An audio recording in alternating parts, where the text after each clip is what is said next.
అందరికీ నమస్తే అండి. ఈరోజైతే మంచి వీడియోతో మీ ముందుకైతే వచ్చేసాను. ఇది వచ్చేసి ఫ్లక్కర్ అండి. చిన్న ఫ్లక్కర్ అనమాట. మనకి ఇలా ప్లెయిన్‌గా ఉండే ఫ్లక్కర్స్ అయితే చాలా ఉంటాయన్నమాట. మన దగ్గర మన ఇంట్లోనే ఉండే ఫ్లక్కర్స్ అనమాట అండి. దీని మీద అయితే మనము సింపుల్ మన దగ్గర ఉన్న కొన్ని క్లాసిక్ కుందన్స్ అయితే ఉన్నాయి కదా! అందులోనైతే నేను వచ్చేసి రౌండ్ కుందన్స్ గోల్డ్ తీసుకున్నాను. ఇవి వచ్చేసేమో ఐ షేప్ కుందన్స్ రెడ్ తీసుకున్నాను. ఇంకొకటి జర్కన్ అయితే తీసేసుకున్నానండి. జర్కన్ స్టోన్స్ అంటారు కదా! ఆ స్టోన్ అయితే తీసేసుకున్నాను. దీనికి B7000 గ్లూ అయితే కావాలండి. మనము ఇప్పుడు గ్లూ అయితే దీని మీద అప్లై చేసుకుందాము. చాలా ఈజీగా ఉంటుంది. ఎవరైనా ఈజీగా ప్రిపేర్ చేసుకోవచ్చు అనమాట. నేనైతే మీకు ఈజీ వేలో ఉండేయే చూపిస్తున్నానండి. కొంచెం హార్డ్గా ఉండే అయితే చూపించట్లేదు.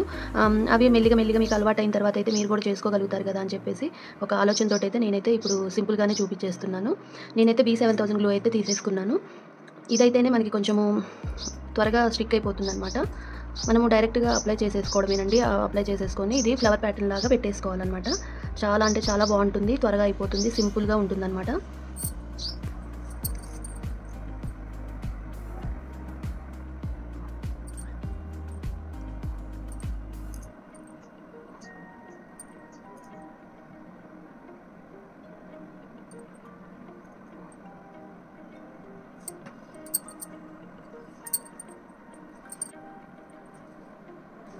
మనం ఇలా పెట్టుకొని లోపల బ్లాక్ బ్యాక్గ్రౌండ్ ఉన్నా కూడా బాగానే ఉంటుంది. నైట్ పూట అయితే చాలా షైనింగ్ ఉంటుందన్నమాట. అదే లేదు అంటే దీని మీద ఇప్పుడు మనం ఇంకొక డిజైన్ అయితే నేను తయారు చేసి చూపిస్తాను.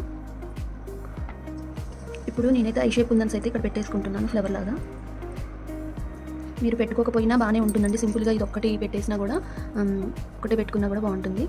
నేనైతే రెడ్ కలర్ ఐ షేప్ కుందన్స్ అయితే పెట్టుకుంటున్నాను. మీరైతే మీ దగ్గర ఏ కలర్ ఉంటే అది పెట్టుకోండి. లోపల వైట్ కలర్ పెట్టుకున్నా కూడా చాలా బాగుంటుంది అనమాట. చాలా అంటే చాలా బాగుంటుంది. సింపుల్గా ఉంటుంది. నీట్గా ఉంటుంది. ఏది తయారు చేసినా కూడా కొంచెం నీట్గా ఉండేలాగా వాటిని అయితే మనము చూసుకోవాలి. మనం ఇప్పుడు వచ్చేసి మధ్యలో మనము జర్కన్ అయితే పెట్టేసుకుందాము. జర్కన్ కాకపోతే మీరు వైట్ కుందనైనా పెట్టుకోండి, బాగానే ఉంటుంది. నేనైతే వైట్ జర్కన్ అయితే పెట్టేసుకుంటున్నాను. జర్కన్ పెట్టాక చూడండి, దాని లుక్కే వేరనమాట. చాలా అంటే చాలా బాగుంది. చూడండి, అలా రెండు వైపులా పెట్టేసుకోవాలి. మనం ఇలా అయితే ప్రిపేర్ చేసుకోవాలన్నమాట. రెండు వైపులా కూడా ఇలా అయితే ఫ్లవర్ లాగా మధ్యలో వచ్చేటట్లు మనం అయితే తయారు చేసుకోవాలి. మధ్యలో బ్యాక్గ్రౌండ్ వచ్చేసి బ్లాక్ ఉన్నా మనకేం కాదనమాట. ఇది వచ్చేసి మనకి బ్లాక్ క్లిప్పే కాబట్టి చూడడానికి అయితే చాలా బాగుంటుంది. చూసారు కదండి, ఇది అనమాట సింపుల్గా మనం అయితే తయారు చేసుకునే ఫ్లక్కర్ అనమాట. ఈ వీడియో నచ్చితే లైక్ చేయండి, షేర్ చేయండి, సబ్స్క్రైబ్ చేసుకోవడం మాత్రం మర్చిపోవద్దు.